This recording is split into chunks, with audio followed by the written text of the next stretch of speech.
Bismillahirrahmanirrahim. Assalamualaikum warahmatullahi wabarakatuh. Perkenalkan, nama saya Idris Sardi, SPDI MPD, NUPTK 85637706711300593, NIDEN 08311292006. Saya merupakan dosen tetap di Universitas 45 Mataram di Fakultas Hukum.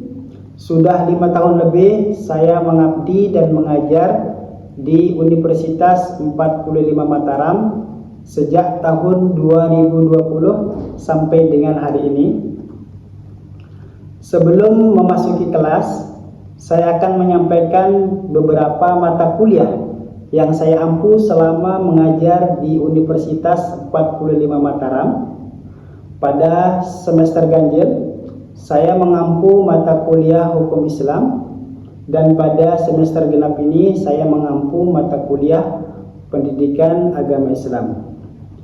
Mata kuliah yang saya akan sampaikan pada hari ini adalah Pendidikan Agama Islam dengan judul Hukum Islam dan Hak Asasi Manusia Perspektif Islam, dan saya akan mendeskripsikan secara singkat tentang mata kuliah ini. Pada mata kuliah Pendidikan Agama Islam dengan judul Hukum Islam dan Hak Asasi Manusia Perspektif Islam, adapun capaian pembelajaran yang saya inginkan, yang pertama adalah mahasiswa mampu memahami, menghayati, dan mengamalkan ajaran agama Islam secara benar, toleran, dan sesuai dengan nilai-nilai Islam. Yang kedua, mahasiswa mampu mengetahui konsep hukum Islam, baik itu pengertian, sumber-sumber, macam-macam, dan tujuannya. Kemudian yang ketiga, mahasiswa mampu meningkatkan pendidikan dan pemahaman mengenai hak asasi manusia dalam perspektif Islam. Adapun referensi atau buku yang saya gunakan untuk mengampu dan mengajar mata kuliah Pendidikan Agama Islam adalah buku karangan yang pertama Dr. Nur Muhammad Kasim MAG, yang kedua Dr. Andus Darwin Une MPD. Dalam perkuliahan ini saya menggunakan buku ajar Pendidikan Agama Islam dengan metode ceramah dan diskusi. Adapun capaian akhir yang saya inginkan dalam mata kuliah ini adalah mahasiswa mampu membedakan konsep hak, kewajiban, dan kebebasan antara prinsip hukum Islam. Yang kedua, mahasiswa mampu menghubungkan prinsip hukum Islam dengan perlindungan hak seperti perlindungan agama, jiwa, akal, keturunan, dan harta. Baik, itu gambaran singkat tentang judul mata kuliah yang saya ampu. Selanjutnya saya akan sampaikan di kelas. Terima kasih. Assalamualaikum warahmatullahi wabarakatuh. Assalamualaikum warahmatullahi wabarakatuh. Bagaimana kabarnya? Baik, alhamdulillah. Amin. Sudah dapat melakukan aktivitas atau kegiatan seperti biasa. Jadi sebelum Bapak mulai, terlebih dahulu rekan-rekan lakukan administrasi seperti biasa. Sudah. Baik, kalau sudah, rekan-rekan, jadi materi perkuliahan yang ke-14 ini adalah hukum Islam dan hak asasi manusia. Jadi materi hari ini adalah materi lanjutan dari materi sebelumnya tentang kebudayaan Islam. Dengan materi yang kita akan belajar. Jadi materi sudah Bapak baca ya. Jadi sekali lagi tema kita adalah hukum Islam dan hak asasi manusia. Sebelum kita akan membahas, Bapak ingin bertanya kepada kalian, kira-kira apa itu hukum Islam? Apa ini hukum Islam menurut yang paling pertama. Boleh apa bentuknya hukum Islam menurut yang paling pertama dengan bahasa sederhana. Sistem aturan hukum Islam itu adalah seperangkat aturan yang mengatur hubungan Tuhan dengan manusia, manusia dengan sesama, dan manusia dengan makhluk lain. Sekali lagi, hukum Islam itu merupakan seperangkat aturan yang mengatur hubungan manusia dengan Tuhannya, manusia dengan sesama, dan manusia dengan makhluk lain. Atau dalam bahasa Al-Quran yang sering kita dengar adalah Alhamdulillah. Hubungan dengan Allah kita, kemudian Alhamdulillah hubungan dengan manusia. Atau dalam istilahnya disebut dengan hukum syariat. Saya sering kita dengar ada apa namanya seorang syariat, kemudian apa namanya penerapan yang mengatur semua aspek kehidupan. Lalu siapa yang membuat seperangkat aturan ini? Siapa yang membuat seperangkat aturan ini? Tuhan. Itu adalah Tuhan. Tuhan yang mengatur dan membuat dan mengatur yang memiliki sesuatu. Berbeda dengan hukum positif atau hukum yang berlaku di Indonesia. Karena hukum positif itu dibuat oleh manusia, disebut dengan apa? Indonesia. Dan hal ini adalah DPR dan Presiden. Ya. Adapun yang menjalankan itu adalah pemerintah atau disebut dengan apa? Eksekutif. Kemudian yang apa namanya yang menghukum, yang memiliki apa namanya struktur yang berbeda adalah disebut dengan apa? Dalam hal ini siapa yang agung dan apa namanya mahkamah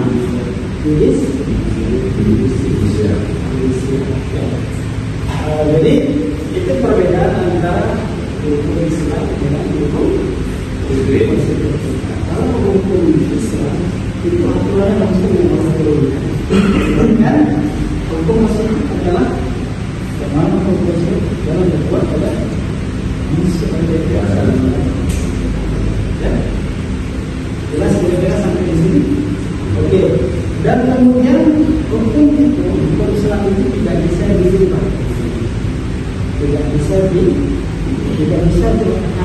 Berbeda dengan tidak bisa amandemen sebenarnya. Ya. Berbeda dengan hukum positif kita, bisa dirubah, bisa diamandemen. Maka yang terakhir dalam hukum itu adalah apa namanya undang-undang tentang kepolisian, batas polisi itu adalah berapa sekarang? 59 tahun. 59. Itu artinya apa? Dasarnya harus dianggap bahkan satu hukum yang bisa ya. Jadi itu kaitannya dengan hukum Islam ini. Maksud saya itu sudah membahas tentang definisi, kemudian apa namanya? Sekarang kita akan membahas sumber hukum Islam. Tadi sudah disebutkan. Ya. Apa saja sumber hukum Islam?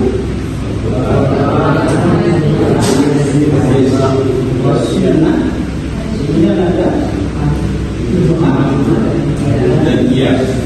kalau Al-Quran itu sudah maklum sudah terkandung ya. Al-Quran itu adalah perkataan Tuhan. Sedangkan di Sunnah itu adalah perkataan baik perkataannya, kemudian perbuatannya dan ketetapannya. Sedangkan ijma itu adalah kesepakatan ulama atau hukum yang ditentukan oleh para ulama karena tidak terdapat hukumnya di dalam Al-Quran dan hadis. hadis. Apa contohnya itu? Jadi Al-Quran tidak disebutkan dengan asal secara khusus. Contoh kayak Allah jadi kemudian apa lagi masalah-masalah yang kontemporer baik dahulu Dan masih banyak lagi rekan-rekan di sana. Kemudian kan juga tolak online, cerai mereka tidak ada kan. Kemudian partai kami membuat juga kesepakatan yang menyediakan masalah-masalah kasus-kasus yang kemudian yang keempat ada diberikan dalam Al-Quran apa itu adalah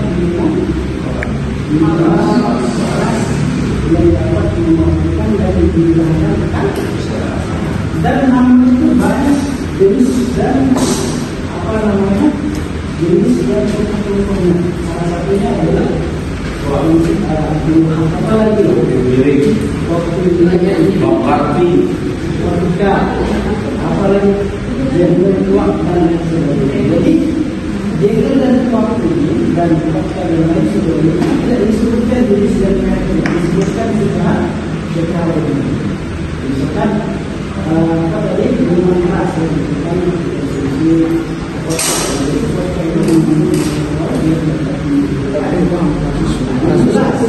sesuatu yang membuat kepala kita tadi punya sehingga dibiasakan dengan perbuatan tadi seperti narkoba itu membuat apa namanya akal pikiran sehat manusia berbiasa. Jadi kita hasilkan perbuatan yang seperti ini itulah apa membandingkan satu hukum dengan hukum yang lain yang memiliki pengaruh yang Islam. Apa yang disebut dengan ahkam al-khamsah? Apa namanya? Ahkam hukum yang lima tertera di dalam materi yang sudah disampaikan ya. Jadi yang akan kalau saya pada lima apa saja yang pertama adalah apa definisi daripada itu wajib melaksanakan atau perkara yang apabila dilakukan mendapatkan kesalahan dan jika dilakukan mendapatkan perbuatan yang dilakukan mendapatkan pelajaran masalah dan jika mendapatkan kesalahan sholat, puasa, zakat, haji, dan yang ini wajib dan diperbolehkan umat Islam laki-laki. Kemudian hukum yang kedua adalah hukum Islam. Sunni. Apa itu sunni? Ini adalah hukum sunni. Tidak mendapatkan besar, tidak apa-apa. Apa contohnya? Sholat sunnah. Oke, sholat sunnah. Pokoknya ada sholat sunnah ini merupakan contoh yang sudah dijelaskan dalam hadis. Kemudian hukum yang ketiga adalah Hukum haram. karena haram ini haram itu kebalikan daripada Wajib. kalau wajib kalau dikerjakan kalau haram dikerjakan sedikit ya kan pahala apa contohnya? Contoh haram Memakan ibadah. minum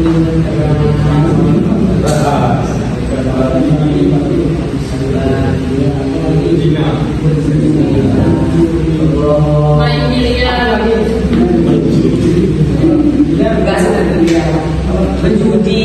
Kalau dilihat semasa dia tidak ada Masih sunnah dengan perayaan. boleh kan kalau internasional nanti banyak bagus.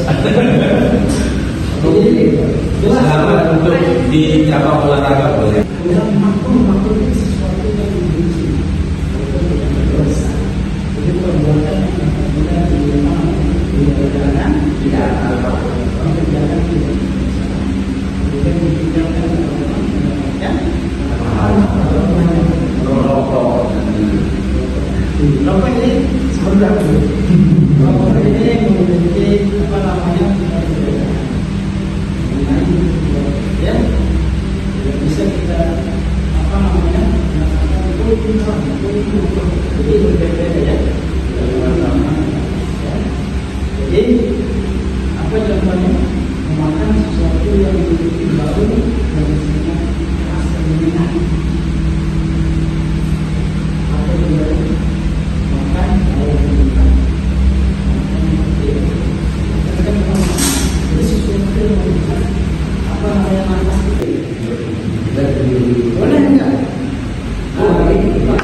saudara amalkan itu boleh, silakan ya.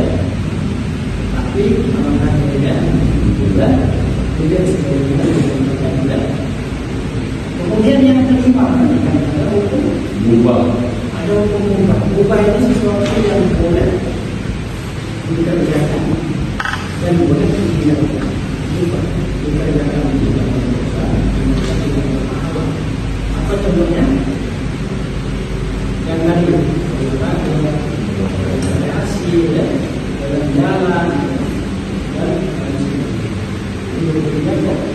kalau kita kerjakan tidak boleh. Lagi jadi itu namanya akan harus konsekuensi itu yang kelima. Ada sekali lagi ada wajib nomor 9 ada apa? Makhluk. Kemudian materi berikutnya adalah tujuan hukum Islam. Apa tujuan yang pertama? Menjaga. Apa maksudnya menjaga agama? Tidak boleh memaksa orang lain untuk menurut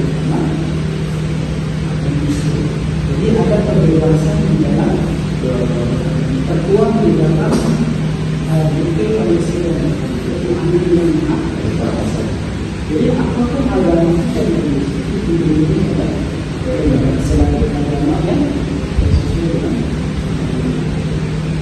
dengan sekali lagi negara agama kita memiliki yang kita boleh menurut agama lain yang memaksa agama lain itu menunjukkan suatu ya bahkan memang itu berdekatan dengan itu kenapa sampai dengan ini kan artinya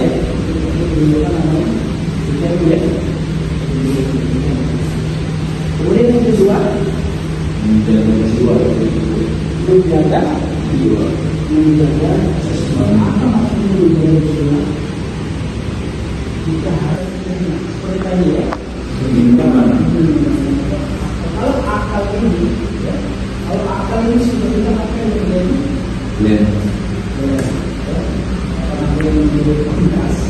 Bayangkan bila kita kenal tidak kenal yang membuat ini seseorang tidak Menjaga keturunan. menjaga Keturunan. menjaga keturunan itu artinya menjaga. Jadi untuk melestarikan menjaga keturunan dilakukan dengan menjaga keturunan. Jangan punya keturunan tapi belum Menjaga. ada banyak terjadi. Jadi keturunan jadi apa itu? Menjaga harta. Apalagi menjaga harta tak boleh apa namanya merampas harta Baik. orang lain. Tak boleh kita merampas apa namanya merampas harta orang yang tidak melarang kita apa? Perbuatan yang merugikan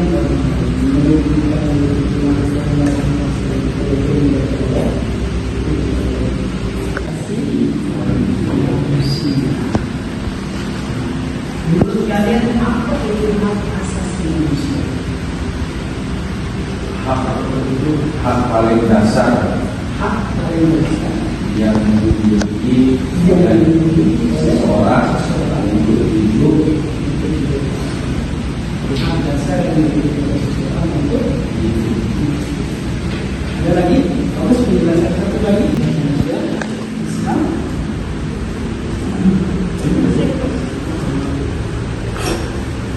Telah memuliakan anak-anak Adam, kami angkut mereka di daratan dan di lautan, kami berikan mereka rezeki dari yang baik-baik dan kami lebihkan mereka dengan kelebihan yang sempurna atas kebanyakan makhluk yang telah kami ciptakan. Oke, jadi Islam sangat menjaga hak asasi manusia, hak untuk hidup, hak untuk berpendapat, dan hak untuk hidup saling berbagi. Kenapa katakan seperti itu? Belajar dari kasus yang terjadi di daerah Bandung, Jawa Barat. Ada salah seorang lelaki yang bernama Hidayah. Jadi kasusnya adalah dia menyesal. Jadi kasus ini masuk dalam kategori pidana. Ya, karena dia menyesal kategori selama 3 tahun sehingga menimbulkan cacat fisik. Kadang orangnya video gambar video tersebut ini akan mengatakan dia kepada cacat fisik sehingga menimbulkan perasaan yang pacaran. Jadi bukan itu pacaran namanya konflik. Dia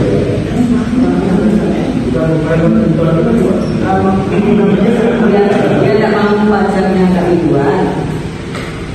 Ya, jadi banyak kasus-kasus daripada pacarnya lagi. Cuma satu yang dibawa yaitu apa namanya? Hatinya, hati sudah terbakar, disimpan sebagai teman. Nah, ini kasus. Ya, tapi tidak lama ya kita pegang ini. Karena sebabnya masyarakat sekali dibuat apa namanya? Masalah asasi manusia. Bahkan sebelum adanya Islam tidak beriman kalau ini sudah tidak dan karena Indonesia sudah Jawa Barat dia mengubur pacarnya di bekas apa namanya bekas ikan itu kebetulan ada yang kenal kebetulan dia tinggal di Jakarta yang menceritakan bagaimana kronologis awalnya sempat juga tidak kenal dengan sebelum dia dalam Islam berbeda yang mana pacarnya itu dikubur di dalam dan juga kan orang meninggal awal itu karena makanya hati-hati Islam itu kan tidak memperbolehkan hubungan tanpa sebuah perbedaan yang sah. Apa tujuannya itu tidak ada. Kita bisa berkata-kata.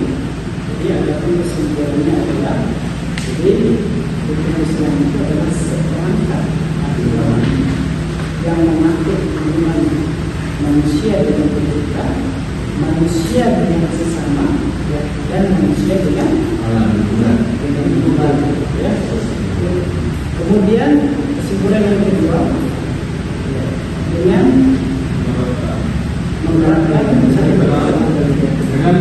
yang benar hukum Islam dan menjaga hak membimbing manusia menuju keseimbangan dunia akhirat serta membentuk masyarakat yang berakhlak baik dan berkeadilan. dengan menerapkan menjaga hukum Islam dan menjaga hak asasi manusia dapat terjadi keseimbangan dan saling menjaga kehormatan keadilan dan saling. Dari penyampaian tadi dikatakan silakan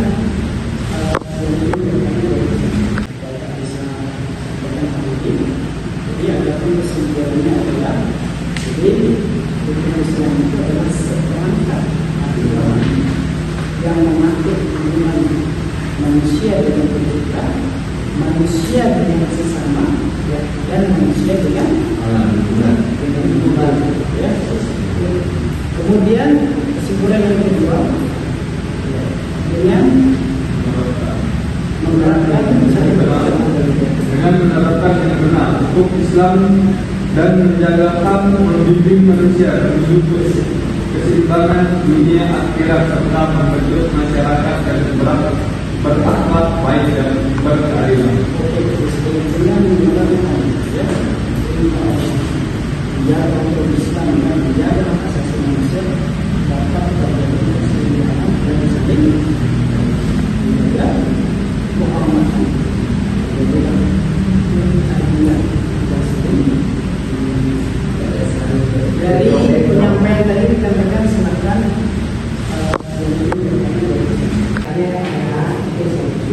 sebut nama. Itu langsung saja Pak ya. Langsung aja. silakan nama terus orang yang senang. Ya. Saya Syamuna Dewi. Ini Pak, kalau peristiwa-peristiwa yang terjadi tadi, misalnya memutilasi pacarnya atau membunuh pacarnya, kemudian alam, itu sebenarnya ada dasar mereka yang hidup.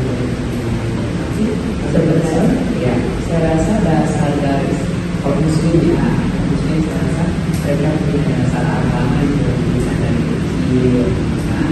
Tapi yang menyebabkan dia seperti itu kira-kira bagaimana? Kenapa? Ya sudah diajarkan. Semua terutama yang sebagai warga negara Indonesia wajib menurut agama dan menurut keyakinan masing-masing.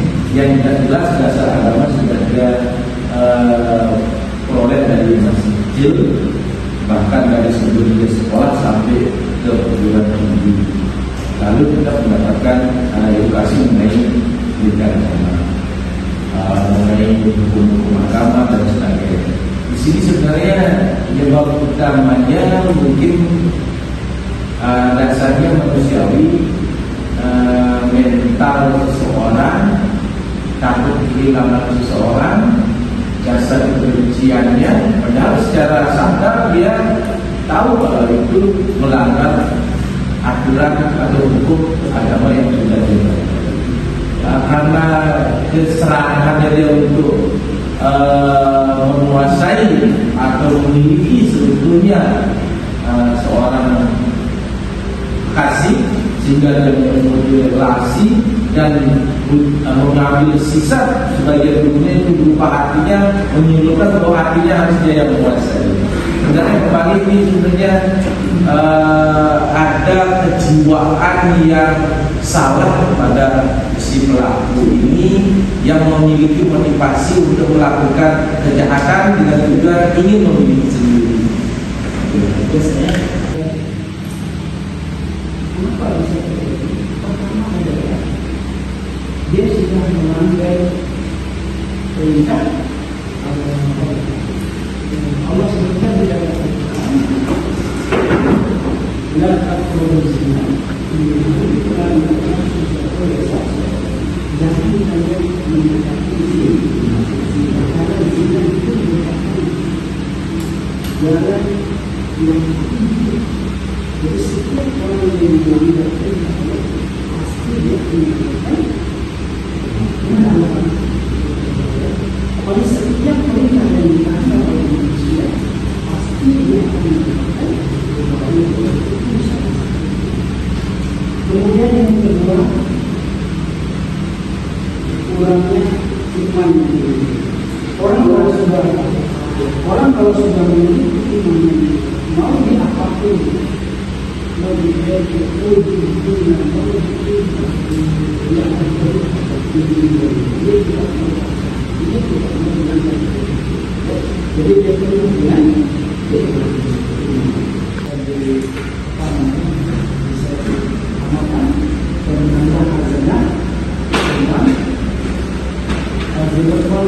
bisa kita akan melakukan